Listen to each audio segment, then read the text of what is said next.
La terre paraissait un autre monde. Nous sommes accoutumés à regarder le corps entravé d'un monstre vaincu.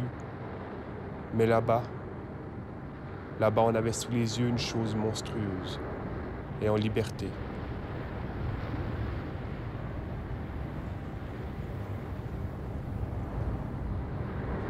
C'était un autre monde. Et les hommes étaient... Non, ils n'étaient pas inhumains. Bien voyez-vous, c'était ça le pire. Se douter qu'ils n'étaient pas inhumains. Ça vous venait tout doucement. Ils hurlaient, et bondissaient, et tournoyaient, faisaient d'horribles grimaces. Mais ce qui vous faisait frémir, c'était précisément l'idée de leur humanité, semblable à la vôtre. La pensée de votre lointaine parenté avec ce tumulte effréné et passionné. Affreux. Oui, c'était assez affreux. Mais si vous étiez assez viril, vous reconnaissiez en votre fort intérieur qu'il y avait en vous rien qu'un soupçon de corde sensible à la terrible franchise de ce bruit, une vague notion, qu'il recelait une signification que vous si éloigné de la nuit des premiers âges, pouviez saisir. Et pourquoi pas?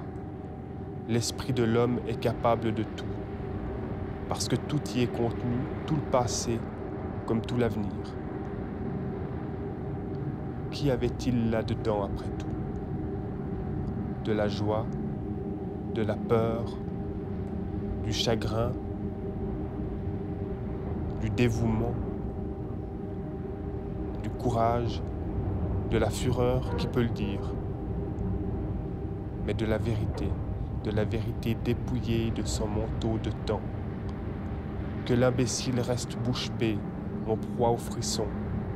L'homme digne de ce nom sait, et peut continuer de regarder sans s'y lier. Mais il lui faut être au moins autant homme que ces gens de la rive. Il lui faut affronter cette vérité avec sa véritable étoffe à lui, avec sa propre force innée. Les principes ne suffiront pas. Ce ne sont que des biens acquis, des vêtements, de jolis chiffons, des chiffons qui s'envoleraient à la première bonne secousse. Non. Il vous faut une conviction délibérée. Quelque chose m'attire dans ce tapage démoniaque. C'est ça, très bien. Je l'entends, je le reconnais. Mais moi aussi j'ai ma voix. Et pour le bien ou pour le mal, c'est ma parole. Elle ne peut être réduite au silence.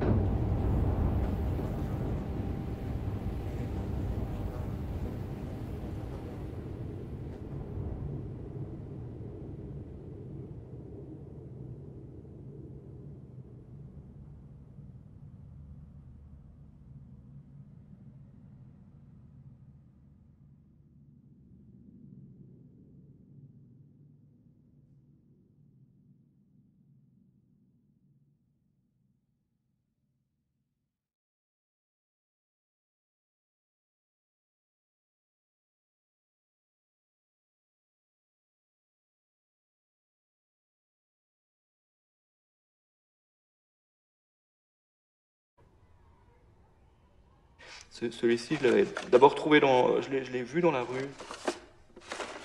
Et j'ai pas très bien vu, mais j'ai quand même reconnu le logo Sainsbury's.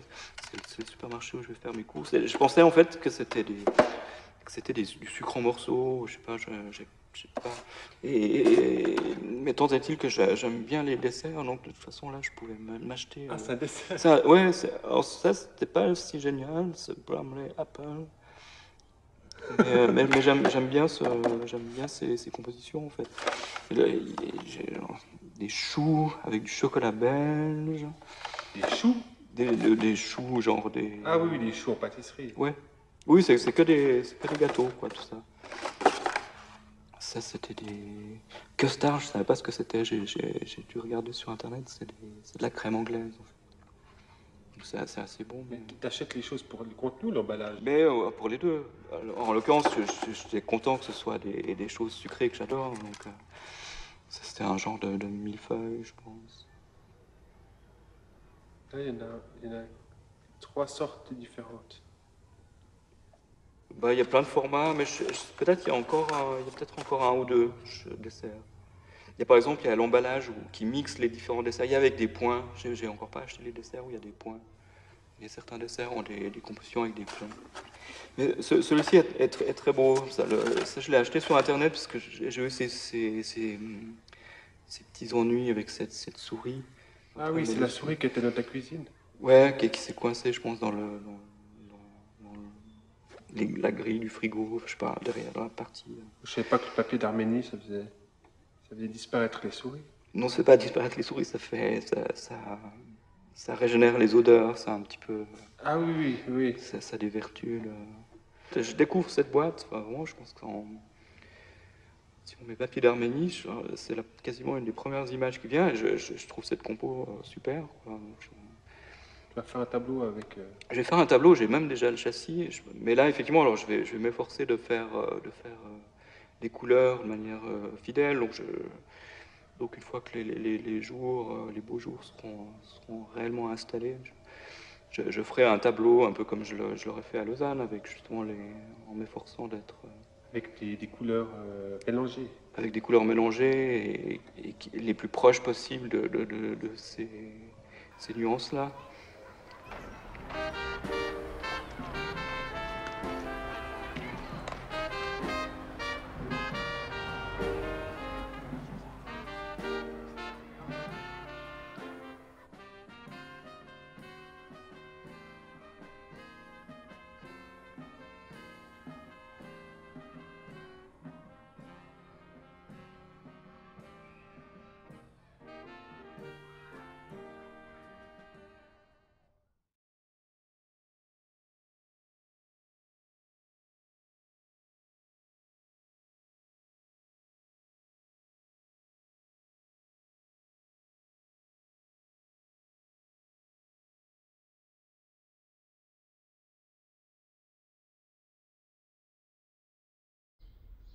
Je n'ai pas pu dormir, rivée à la visite que j'avais faite dans une chambre, la plus pauvre d'entre les pauvres que je connaisse ici. Tout d'abord, mon arrivée avait fait lever les femmes. La mère m'avait renvoyée dehors, étrangère, intruse, tandis que la grand-mère me retenait par le coude. Je crois que j'ai rencontré là une humanité que je ne connaissais pas. Dans un dénuement qui laisse la pensée et la sensibilité détachées, en acceptation de la vie, sans aucun ressentiment ni désir d'autre chose. Le lendemain, apaisés, ils ont cette fois bien voulu me recevoir. La grand-mère, assise en tailleur sur le lit, le visage tendu par le désir de me connaître, avec une seule dent et une conversation dont la plus grande part m'échappe. La mère, pendant tout le temps que je resterai, se tiendra assise sans bouger, hors de ma vue, dans l'embrasure de la porte, muette. Elle a peur des étrangers qui apportent des maladies. Elle va probablement faire bouillir tout ce que j'aurai touché. Mais et la main de sa mère, et la main de sa fille? La fille qui me surprend en parlant un anglais recherché, immobilisée dans un fauteuil, paralysée apparemment, parle avec une clairvoyance rare. Elle s'exprime avec subtilité et s'interrompt parfois pour laisser la grand-mère me prodiguer des manifestations d'amitié.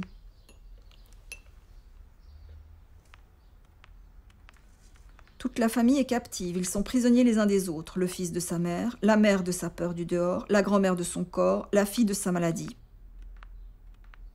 Elle parle avec flamme de ses années d'université, sur lesquelles s'est refermée sa vie d'à présent. Les frontières invisibles sont puissantes, elle ne retournera pas là-bas. Elle n'osait déjà pas aller dans un autre quartier, sortir de cette rue du Caire des Mosquées, d'un temps passé. Comment sortira-t-elle à présent que son corps a pour mission de l'en empêcher?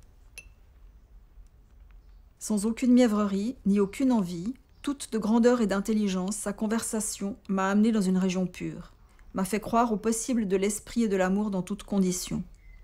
J'étais assise à côté de la grand-mère, qui m'empoignait régulièrement pour s'assurer de ma présence, tandis que la fille, elle, continue à parler tout en lui souriant gentiment de temps à autre.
Là, tu fais que là. J'ai fait un saut parce que j'étais bloquée. Tu fais que là.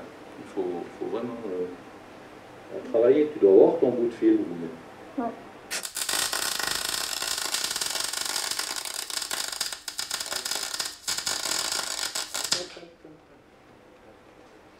Rien. Ouais, je vois. Là. Et de la buée passe.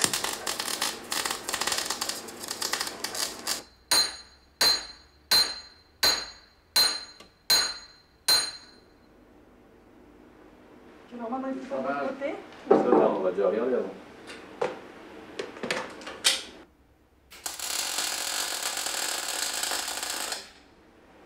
Là, il y a quelque chose qui attend. Hein? C'est bon? Voilà. Alors, à présent, on contrôle. Merde! Non, rien à lâcher. Alors, tu refais un petit peu plus haut.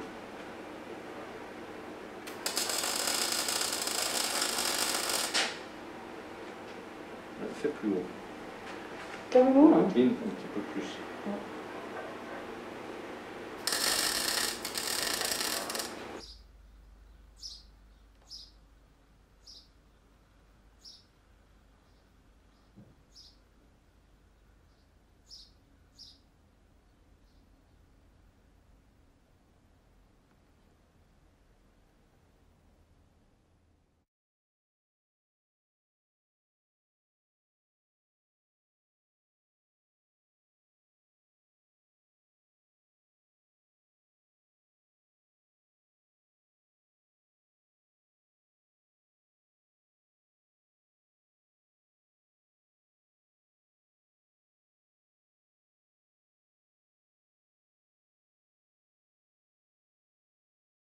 Are you ready?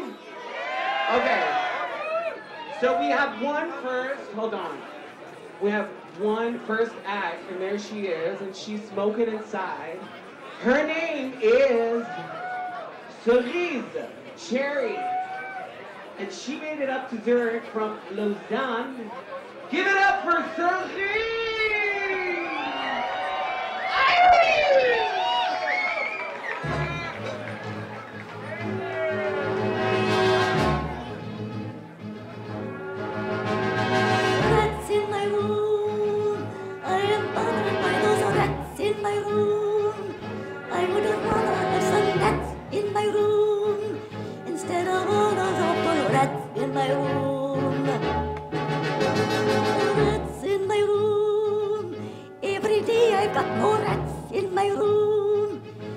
I'd better get some cats in my room so they can handle all those rats in my room.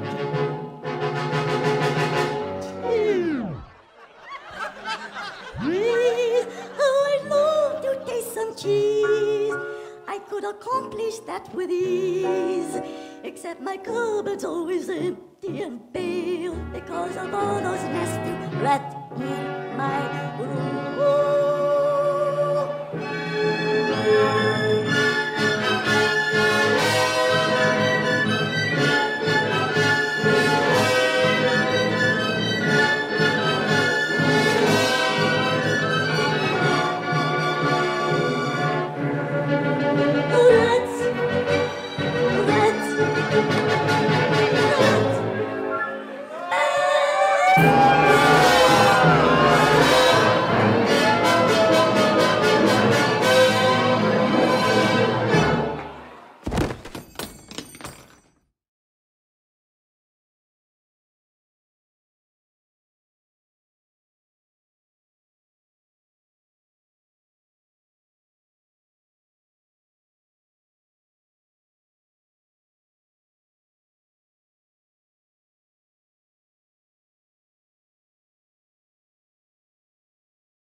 Je pars de la gare, je commence à marcher le long de la rivière.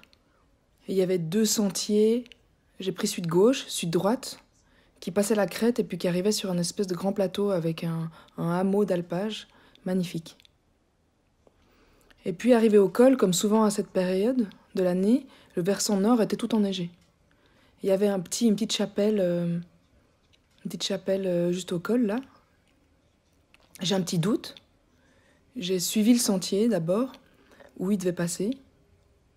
Je suis descendue là, puis je me suis dit, c'est bizarre, ça paraissait pas net. Donc je me dis, je remonte. Et là, je me dis, si c'est pas là, c'est un peu plus sur la droite. Donc je me barque dans le vallon de droite. Et en fait, ça descendait assez raide, et puis sur la gauche, vraiment, ça partait en précipice. Je m'entête dans mon histoire. Je devais m'aider des arbres pour descendre, parce que c'était vraiment bien raide. Et le sentier, en fait, sans m'en rendre compte, j'ai perdu le sentier. Je pense que la trace est perdue. Là, j'ai commencé à pas être tranquille. Bon, c'était vraiment une falaise, hein. On pouvait progresser là-dedans, mais c'était vraiment très raide. Il n'y avait plus que de la caillasse, quelques gros arbres. Et j'arrive sur une petite plateforme. Il y avait des arbres, des buissons qui pendaient. Je voyais bien qu'il y avait une autre plateforme, la même chose, un peu plus bas. Donc je me suspends à ces branchages comme je peux. Et je regarde et j'essaie de me pencher et je voyais pas la plateforme suivante. Et je me dis, ouais, c'est un peu plus haut là. Et puis, donc j'ai lancé des cailloux pour entendre combien de temps il fallait jusqu'à ce qu'il touche le sol. Je me coince le plus possible contre la falaise. Je me dis, bon, j'avais plus d'eau. J'avais plus qu'une pomme, donc... alors déjà, je mange cette pomme. Très vite, je me dis juste, c'est pas possible de dormir là, je vais pas tenir.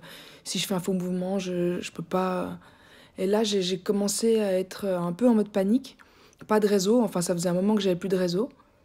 Juste à côté de la plateforme, il y avait un ruisseau qui coulait. Mais qui partait droit dans le vide, et puis je me suis dit, il fallait que j'essaie par là, et j'ai traversé ce ruisseau. Et il y avait comme un toboggan d'herbe bien lisse qui m'a permis de descendre les 5-6 mètres. En fait, ça m'a juste permis de contourner le vide qu'il y avait sous ma plateforme pour pouvoir... et il y avait bien 5-6 mètres de vide. Et 3 minutes après, j'étais à la confluence des 2 rivières. J'ai dormi là, je me suis fait ma platée de pâtes. J'ai regardé ma carte, je comprenais pas et je me suis dit, ah oui, là, il y a 2 rivières qui se rejoignent, je suis là.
Ça aurait pu, mais je trouve qu'il n'y a pas grand-chose d'intéressant dans la composition. Ça peut être par rapport aux formes géométriques.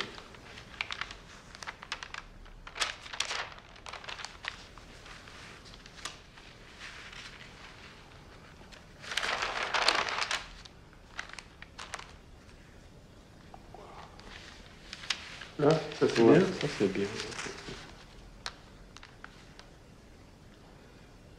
C'est la voiture. Non, c'est le mur de briques, cette espèce de table avec une chaise qui pourrait être comme une sculpture. Ça pourrait être même une idée de pièce de sculpture dans une expo de sculpture en plein air. Puis je trouve assez étrange ce contraste de cette table.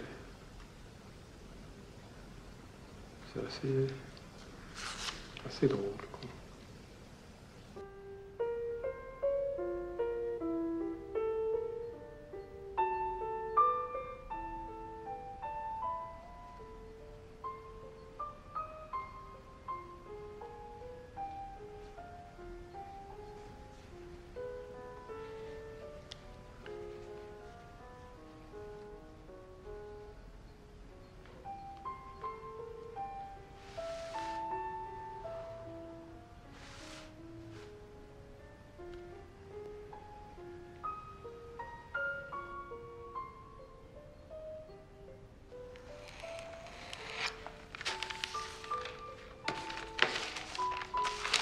C'est un carré noir.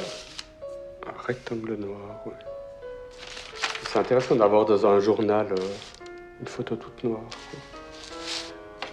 Puis après, il y a des fois des choses bizarres. Je ne comprends pas très bien pourquoi.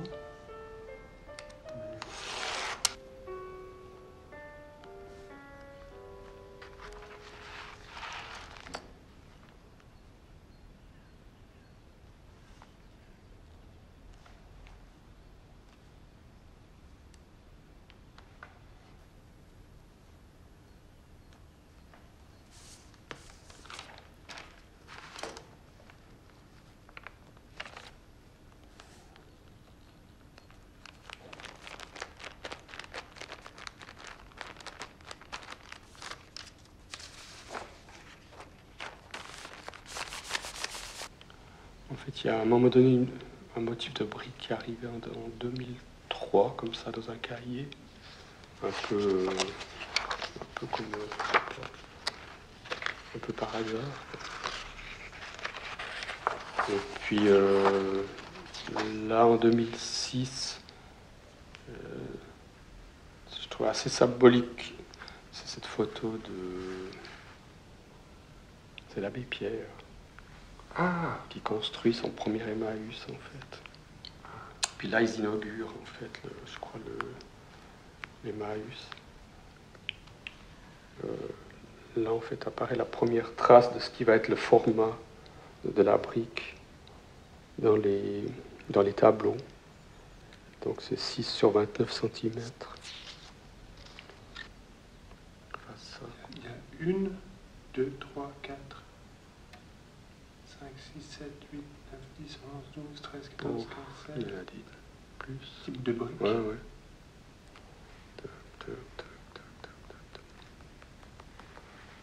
Il y a même des verticales. Oh, il y a encore du boulot, Jean-Luc. Bah ouais, il reste encore 20 ans. Que je pourrais me faire enterrer là-bas. C'est quoi? C'est une église construite par Alto aussi, en Finlande. Mais je trouvais très très beau les différentes. Il faudrait voir sur place. Même en noir et blanc, je trouve que ça rend bien. Je pense les différentes tonalités et teintes des briques. C'est cette photo en fait qui m'a donné envie après de faire toute cette série, cette série de 14 peintures où il y a à chaque fois des briques de tons différents, quoi.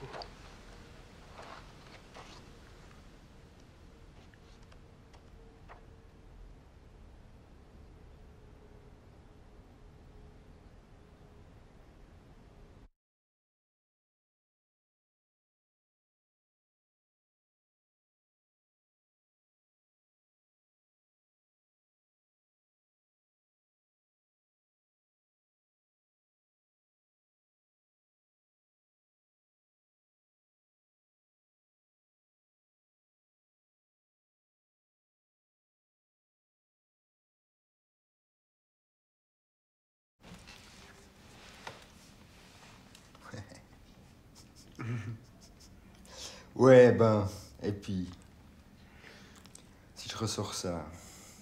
Alors là, Pourquoi ce que tu me disais, parce qu'il y en a plusieurs de la même série. Alors sur celui-là, Ouais. qui se ressemble un peu.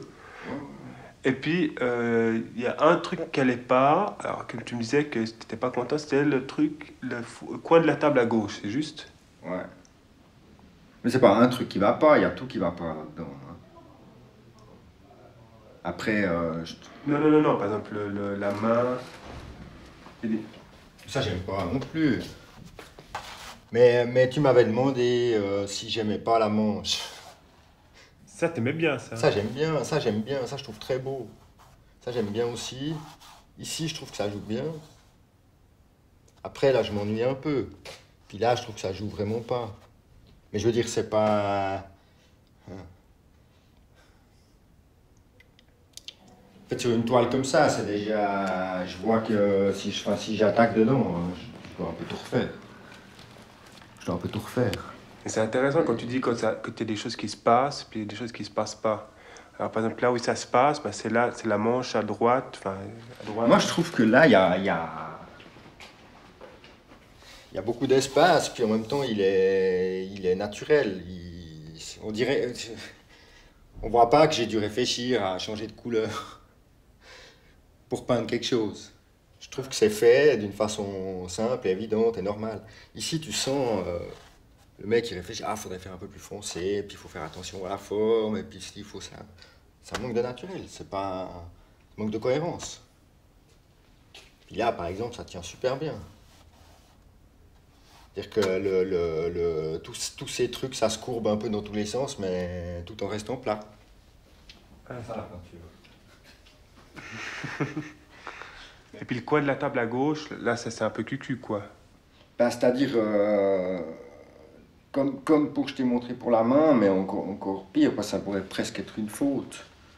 Comment il y a cette manche qui est plus claire que le derrière, puis ensuite plus foncé que ça, gardant à peu près la même teinte, puis cette petite pointe là, c'est rien ça. C'est pas pictural, c'est du dessin en fait, c'est du dessin coloré, à mon avis.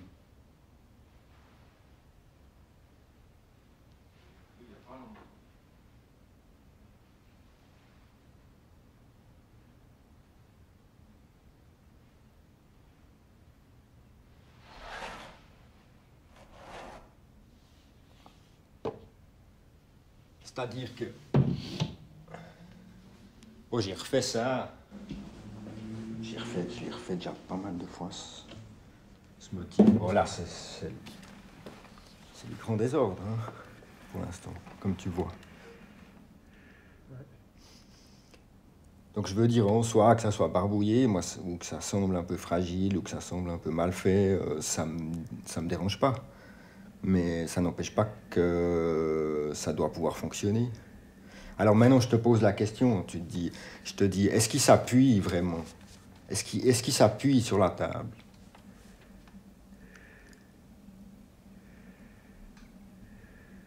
Ouais. Est-ce qu'il est penché en avant pour lire? Tu me diras, dans l'autre, c'était pas tellement visible non plus, peut-être. Mais d'ailleurs, je te dis qu'il n'est pas réussi, donc... Oui, donc c'est ce que tu recherches, c'est quelqu'un qui s'appuie, qui lit comme ça, de manière... Alors, c'est au moins un petit quelque chose, disons. Il n'est peut-être pas obligé de tout faire à la fois comme j'ai prévu, mais au moins qu'on sente quelque chose. Alors moi, je sens une chose. Là, je suis OK. Je trouve que ce geste, il est juste. Il est comme ça, d'ailleurs. Il est comme ça à peu près depuis le début.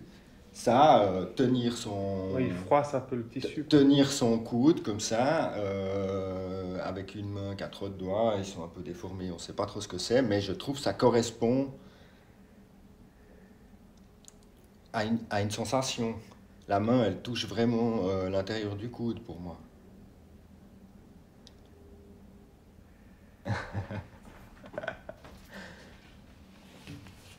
Ouais, là, par exemple, là c'était des coups de pinceau. Ouais. Tu vois? Ouais, ça marche assez bien, puis ici. Ouais. Après, juste en dessous, la tache ça, plus claire. Non, juste en dessous ça? Ouais, celle-là, elle est trop, tu vois, elle est trop délimitée. je trouve. Ouais. Il faudrait presque qu'elle passe à un endroit ou à un autre. Tu vois, il y a moyen de faire encore des petites choses là. Là c'est quand même dingue, là, t'as l'impression que ça jouait pas. Ah oui, c'est du mélange. Ouais, mais ça, c'est pas grave. Parce que regarde comment ça passe, ce doigt, il vient passer avec l'habit, avec la manche blanche, de façon très naturelle, puis disons... Quoi ça, là? Non, de l'autre côté. Non, de l'autre côté. Voilà, ce bout du doigt, là. Ah ouais, là? Ouais. Enfin, je sais pas, hein, on peut pas tout justifier. Mais, comment dire, pour moi, ça s'est fait assez simplement, puis... Pourtant, quand tu dis naturel... Ouais. Ah, qu'est-ce que t'appelles naturel, vas-y. Oui, quand tu dis naturel, c'est précisément ce qui est le moins naturel, des fois. En tout cas, c'est contestable.